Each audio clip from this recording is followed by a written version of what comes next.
BRS social media incharge కొంతం దిలీప్ ను నిర్మల్ పోలీసులు అదుపులోకి తీసుకున్నారు. సీఎం రేవంత్ రెడ్డిపై అనుచిత పోస్టులు పెట్టారన్న ఫిర్యాదుతో కేసులు నమోదయ్యాయి. ఇటీవల కొంతం దిలీప్ అమెరికా వెళ్లడంతో లుకౌట్ నోటీసులు జారీ చేశారు.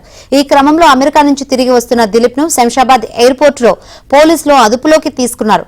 నిర్మల్ టౌన్ పోలీస్ స్టేషన్ కు తరలించి విచారణ చేశారు.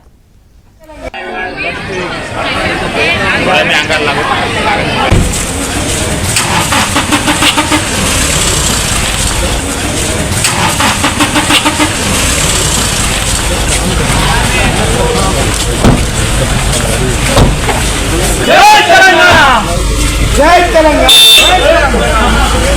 కాంగ్రెస్ పార్టీ అక్రమాస్తులను జై తెలంగాణ అక్రమాస్తులను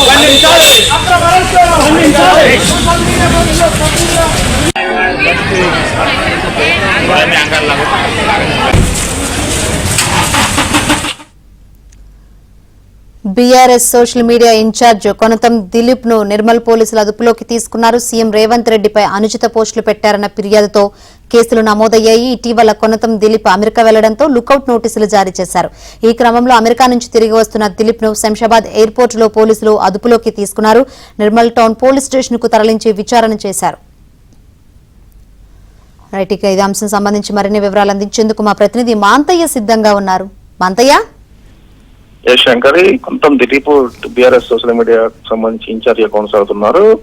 ఈ నేపథ్యంలో కొన్ని పోస్టులు ప్రభుత్వానికి వ్యతిరేకంగా సీఎం రేవంత్ రెడ్డి వ్యతిరేకంగా వ్యక్తిగతంగా వారిని విమర్శిస్తూ అనుచిత పోస్టులు పెట్టారని చెప్పి కాంగ్రెస్ కార్యకర్తలు ఫిర్యాదు చేశారు. ఆ ఫిర్యాదు మేరకు కేసు నమోదు చేసిన పోలీసులు నిన్న అమెరికా నుంచి తిరిగి వస్తున్న దిలీప్ ను శంషాబాద్ ఎయిర్పోర్ట్ లోని హెల్త్ లో తీసుకుని ఇక్కడ తీసుకొచ్చారు. ఇక్కడ వైద్య పరీక్షలు నిర్వహించిన అనంతరం నిర్మల్ టౌన్ పోలీస్ స్టేషన్ లో విచారిస్తారు. ఉదయం నుంచి కూడా ఆయన విచారణ కొనసాగుతుంది. ఎందుకు ఏ ఉద్దేశంతో పెట్టావు, ఎందుకు ఇలాంటి పోస్టులు పెట్టాల్సి వచ్చిన కోణంలో విచారణ కొనసాగుతుంది. మరోవైపు బీఆర్ఎస్ సంబంధించిన కార్యకర్తలు కూడా పోలీసులను చేరుకొని నిరసన వ్యక్తం చేస్తా ఉన్నారు. ప్రభుత్వం అక్రమంగా అరెస్ట్ చేయడంతో పాటు వేధింపులకు గురి చేస్తుంది కొంత దిలీప్ ను. ఇప్పటికే రాష్ట్ర వ్యాప్తంగా చాలా చోట్ల కూడా ఇదే విధంగా కేసులు ఆయనపై నమోదు చేశారు అని చెప్పి చెప్తాను. వ్యక్తిగత స్వేచ్ఛను, వ్యక్తి భావప్రకటన స్వేచ్ఛను కూడా అణిచివేస్తుందని చెప్పి ఆరోపిస్తున్న పరిస్థితి. మరో కొంత దిలీప్ సంబంధించి కూడా ఆయన పోస్టులు ఎక్కడి నుంచి పెట్టారో దానికి సంబంధించిన హ్యాండ్లింగ్స్ ఎక్కడ ఉన్నాయన్న కోణంలో పోలీసుల విచారణ కొనసాగుతుంది. ముందుగా పథకం ప్రకారం ప్రభుత్వాన్ని డ్యామేజ్ చేసే కుట్ర కొనసాగుతుంది. ఆ కుట్రలో భాగంగానే దిలీప్ పనిచేసినట్టు కొంత ప్రాథమిక సమాచారంలో విచారణ తేలిందని పోలీసులు చెప్తా ఉన్నారు. ఆ విచారణ అనంతరం ఆయన కోర్టుకు హాజరుపరిచే అవకాశం ఉంది. యాంకరి రైట్ మాంతయ్య.